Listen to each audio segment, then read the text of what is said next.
Hello viewers, welcome back to my channel. আজকে শনিবার, আমাদের বাড়িতে নিরামিষ। তো আমি নিরামিষ রান্না করব, সেই রেসিপিগুলো আপনাদের সঙ্গে শেয়ার করে নেব। আমি আজকে 5 রকমের তরকারি করব। সবার প্রথমে আমি করব ঢ্যাঁড়স ভাজা, তারপর উচ্ছে চচ্চড়ি, তারপর করে নেব জল টক, তারপরে কলা আলুর একটা শুকনো শুকনো তরকারি করব, তারপরে আমি সয়াবিনের ঝোল করে নেব। আসলে সবাই আমাদের বাড়িতে আমরা 5 জন মানুষ, এবার সবাই তো সব রকমের তরকারি খায় না, সেই জন্য এতগুলো তরকারি আমার করতে হয়।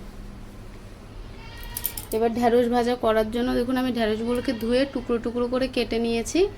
সেই ঢ্যাঁড়স ভাজা করার জন্য সবার প্রথমে আমি কড়াইতে তেল দেব। তেল দিয়ে তার মধ্যে আমি কালো জিরে ফোড়ন দিয়ে দেবো। আপনারা এর মধ্যে শুকনো লঙ্কাও ফোড়ন দিতে পারেন। আমার মেয়েকে খাওয়াবো আমি এটা, সেই জন্য আমি শুকনো লঙ্কা ফোড়ন দিইনি। উপর থেকে আমাদের জন্য আমি গোটা কাঁচা লঙ্কা দিয়ে দেবো। তা ঢ্যাঁড়সের মধ্যে পরিমাণ মতো লবণ আর হলুদ দিয়ে দেবো। দিয়ে ভালো করে এটাকে নাড়িয়ে চাড়িয়ে মুচমুচে করে ভেজে নেব। ঢ্যাঁড়স যদি একটু কম ভাজা হয় তাহলে একটু আঠা আঠা থাকে, সেটা আমার ভাল লাগে না। সেই জন্য আমি একদম মুচমুচে করে শুকনো করে ভাজা করে নেব। ঢ্যাঁড়স ভাজা হয়ে গেলে সেটাকে নামিয়ে নেব। আপনারা দেখুন এরকম বেশ কিছুক্ষণ লাগবে ঢ্যাঁড়সটা ভাজা করতে। দেখুন কি সুন্দর ভাজা হয়ে গেছে। এবার আমি ঢ্যাঁড়সটা নামিয়ে নেব কড়াই থেকে। এবার আমি করব উচ্ছে চচ্চড়ি। উচ্ছে চচ্চড়ি করার জন্য আমি সবার প্রথমে ওই কড়াইতেই তেল দিয়ে দেবো। আজকে উচ্ছের চচ্চড়িটা একটু আলাদাভাবে করব আমি। দেখুন উচ্ছেটা আমি একদম পাতলা পাতলা গোল গোল করে কেটে নিয়েছি। এই তেলের মধ্যে আমি এবার সর্ষে ফোড়ন দিয়ে দেবো। সর্ষে ফোড়ন দিয়ে তার মধ্যে আমি উচ্ছেটা দিয়ে দেবো। উচ্ছেটা একদম মুচমুচে করে ভেজে নিতে হবে, নতুবা চচ্চড়ি যখন করবেন খাওয়ার সময় এটা তিতো লাগবে। যদি আপনি মুচমুচে করে উচ্ছেটা ভাজা করে নেন তাহলে আর তিতো লাগবে না। আমি আগেই বলে নিলাম যে উচ্ছে চচ্চড়িটা আজকে একটু আলাদাভাবে করব। তো আমি আজকে উচ্ছে চচ্চড়ির মধ্যে কাঁচা জিরে আর সর্ষে বেটে দেবো একটু। অন্যদিন আমি শুধু সর্ষের গুঁড়ো দিয়েই করি, কিন্তু আজকে একটু কাঁচা জিরে আর সর্ষের শিলপাটাই বেটে নেব। আমি ওটা আগেই বেটে নিয়েছি। তো উচ্ছেটা আমি নাড়াচাড়া করে মুচমুচে ভাজা করে নেব। তার জন্য উচ্ছের মধ্যে আমি পরিমাণ মতো লবণ আর হলুদ দিয়ে দেবো। লবণ হলুদ দিয়ে উচ্ছেটাকে ভালো করে মুচমুচে করে ভাজা করে নেব। যখন ভাজা হয়ে যাবে তারপর ওর মধ্যে আমি ওই জিরে আর সর্ষে বাটাটা দিয়ে দেবো। জিরে আর সর্ষে বাটাটা দিয়ে সামান্য নাড়াচাড়া করতে হবে, বেশিক্ষণ না, অল্প সময় নাড়াচাড়া করে তারপর আপনারা ওর মধ্যে একটু গরম জল দিলে ভালো হয়। আপনারা গরম জল দেবেন, অল্প জল দেবেন, যাতে উচ্ছে চচ্চড়িটা একদম জলটা উচ্ছেগুলো জল শুষে নিয়ে একদম শুকনো শুকনো বেশ নরম সফট হয়ে যায় উচ্ছেগুলো, কিন্তু আবার জল ঝোলও না থাকে। তো খেতে খুব সুন্দর লাগে এই চচ্চড়িটা। তো আমি বাটা মশলা দিয়ে তারপরে জল দিয়ে ভালো করে উচ্ছে চচ্চড়িটা নামিয়ে নেব। উচ্ছে চচ্চড়ি নামানোর পর এবার আমি করব হচ্ছে জলটক। জলটকটা খেলে অ্যাকচুয়ালি কি হয়, পেট খুব ঠান্ডা থাকে, গরমের সময় খুবই ভালো। শেষ পাতে আপনারা যদি জলটক খান আপনাদের হজমটাও ভালো হবে আর বদ হজম হবে না। আর এটা ভাত দিয়ে খেতে খুব ভালো লাগে। আপনারা ভাতটা একটু চটকে তারপরে জলটক দিয়ে মেখে খেতে প্রচণ্ড ভালো লাগে। তো আমাদের বাড়িতে এই জলটকটা প্রত্যেক দিনই থাকে, নিরামিষ দিন বলে না, কারণ আমার শ্বশুর শাশুড়ি জলটক ছাড়া ভাত খায় না। আমি অবশ্য খাই না, কিন্তু আমার মেয়েও খুব ভালোবাসে এই জলটকটা। তো আমি জলটক করার জন্য ওই কড়াইটা ধুয়ে নেব। প্রথমে ধুয়ে নিয়ে সেই কড়াইতে সামান্য তেল, বলতে হাফ চামচ মতো, ছোট্ট স্পুনের হাফ স্পুন মতো তেল দিয়ে দেবো। তেলটা ভালো করে গরম করতে হবে। তার মধ্যে দিয়ে দেবো সর্ষে ফোড়ন। সর্ষে ফোড়ন দেওয়ার সঙ্গে সঙ্গে ওর মধ্যে লবণ দিয়ে দিতে হবে। এবার আপনি যেহেতু জল টক করছেন, টকটা একটু বেশি লবণ দিতে হবে। দিয়ে আগের থেকে আমি জলের মধ্যে তেঁতুল ভিজিয়ে রেখেছি, সামান্য তেঁতুল দিতে হবে, বেশি টক হলে এটা খাওয়া যায় না। সামান্য তেঁতুল দিয়ে ভিজিয়ে রেখেছি, সেই জলটাই এর মধ্যে ঢেলে দেবো। জলটা ঢেলে দেওয়ার পর এটা একবার ফুটে উঠলেই আপনারা নামিয়ে নেবেন। একটু জাস্ট ফুটে উঠলেই নামিয়ে নেবেন, এটা বেশি ফোটাতে হয় না। এই যে ফুটে গেছে, এবার আমি নামিয়ে নেব। সত্যি খেতে দুর্দান্ত হয়, আর গরমে তো পেট ঠান্ডার জন্য খুবই ভালো এটা। এবার আমি করে নেব কলা আলুর তরকারি।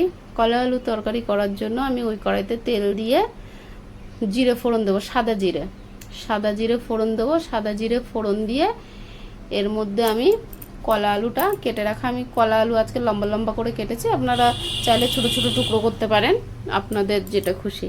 এবার কলা আলুটা এর মধ্যে আমি দিয়ে দেবো। দিয়ে ভালো করে নাড়াচাড়া দেবো। নাড়াচাড়া করে এর মধ্যে একটু লবণও দিয়ে দেবো আর গোটা লঙ্কা দিয়ে দেবো।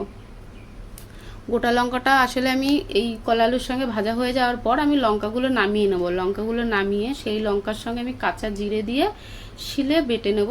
তারপর সেই বাটাটা আমি ঝোলের উপর দেবো।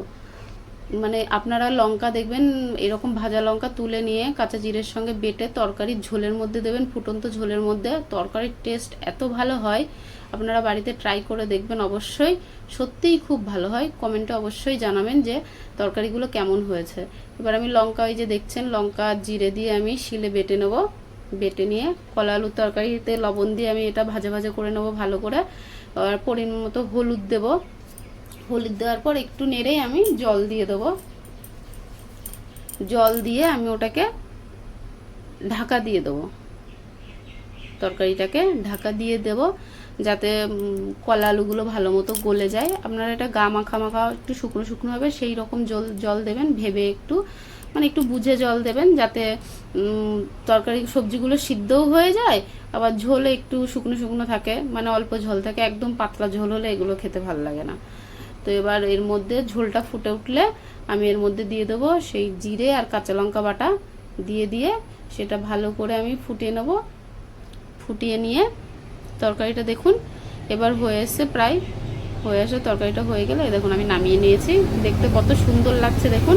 এবার শেষ রেসিপি, আমি এবার সয়াবিনের ঝোল করব। সয়াবিনের ঝোল করার জন্য সবার প্রথমে মিক্সিতে আমি মিক্সার জারে কাঁচা লঙ্কা আর একটু সয়াবিন দেবো, কাঁচা লঙ্কা আর আদা দেব। আদা দিয়ে আমি সেটাকে পেস্ট করে নেব। তারপর কড়াইতে তেল দেব। তেল দিয়ে আমি দেখুন সয়াবিনটা আগেই 2 মিনিট আমি সিদ্ধ করে নিয়েছি, নুন দিয়ে সিদ্ধ করে ভালো করে 2-3 বার ধুয়ে জল চিপড়ে আমি এটা তেলে ভাজা করে নেব। এটা আপনারা এমনি ডাইরেক্ট ঝোলের মধ্যে দিতে পারেন কি মশলা কষানোর সময় দিতে পারেন, কিন্তু আমি সয়াবিনটা ভেজে খেতেই ভালোবাসি, কারণ আমার একটু গন্ধ লাগে, সেই জন্য আমি তেলে ভেজে নিই। এবার নুন হলুদ দিয়ে আমি সয়াবিনটা একটু হালকা ভেজে নেবো, বেশিও ভাজতে হয় না, হালকা তেল দিয়ে অল্প নাড়াচাড়া করলে এটা ভাজা হয়ে যায়। সয়াবিনটা ভাজা হয়ে গেলে আমি নামিয়ে নিয়েছি দেখুন। এবার কড়াইতে আবার তেল দেবো, একটু তেল দিয়ে আমি জিরে ফোড়ন দিয়ে দেবো তেলের মধ্যে। আপনারা এখানে শুকনো লঙ্কাও ফোড়ন দিতে পারেন জিরের সঙ্গে। জিরে ফোড়ন দিয়ে আমি এবার আলুগুলো দিয়ে দেবো, টুকরো করা আলু, আমি সয়াবিনের সাইজেরই আলু টুকরো করে রেখেছি, সেই টুকরো করা আলুগুলো দিয়ে দেবো এর মধ্যে। আলুগুলো দিয়ে বেশ একটু নাড়াচাড়া করে একটু ভাজবো। ভাজা হয়ে গেলে এর মধ্যে আমি দিয়ে দেবো বেটে রাখা ওই পেস্ট করা মশলাটা দিয়ে দেবো। পেস্ট করা মশলাটা দিয়ে ভালো করে নাড়াচাড়া করতে হবে। নাড়াচাড়া করে আমি স্বাদ মতো লবণ আর হলুদ দিয়ে দেবো। আর এর মধ্যে আমি দেবো আর একটু হচ্ছে শাহি গরম মশলার গুঁড়ো আর জিরে গুঁড়ো। আপনি মশলা কষানোর সময় গরম মশলার গুঁড়ো দেবেন, সেই তরকারিটার টেস্ট অন্য তরকারির থেকে বেশি ভালো হয়। আমি কষানোর সময় একটু শাহি গরম মশলা দিই, আবার নামানোর আগেও একটু দিই। তো আমি কষানোর সময় একটু জিরের গুঁড়ো আর শাহি গরম মশলার গুঁড়ো দিয়ে দিলাম লবণ হলুদের সঙ্গে। এবার ভালো করে সেটাকে কষিয়ে নেব। কষানো হয়ে গেলে এবার ওর মধ্যে আমি গরম জল দিয়ে দেবো। আপনারা গরম জল দেবেন, তার আগে গরম জল দেওয়ার আগে সোয়াবিনও দিয়ে দেবেন। সোয়াবিন আলুটা একসঙ্গেই কষাতে হবে। তবে কষানো হয়ে গেলে গরম জল দিয়ে দেবেন। গরম জল দিয়ে তরকারিটা ঢাকা দিয়ে দেবেন। ভালো করে ফুটে গেলে তরকারিটা নামানোর আগে একটু গরম মশলার গুঁড়ো দেবেন। গরম মশলার গুঁড়ো দিয়ে তারপর তরকারিটা নামিয়ে নেবেন। দেখুন 5টা রেসিপি আপনাদের সঙ্গে আমি আজকে শেয়ার করলাম। নিরামিষ অন্য নিরামিষ দিন আমরা অন্য রেসিপি আবার আমি শেয়ার করব আপনাদের সঙ্গে। আজকে এটাই করেছি। দেখুন খুব ভালো খেতে হবে, আপনারাও বাড়িতে ট্রাই করবেন। এগুলো সাধারণ প্রত্যেক বাড়িতেই হয়, কিন্তু আমার ইচ্ছে হলো আপনাদের সঙ্গে শেয়ার করতে, তাই শেয়ার করলাম।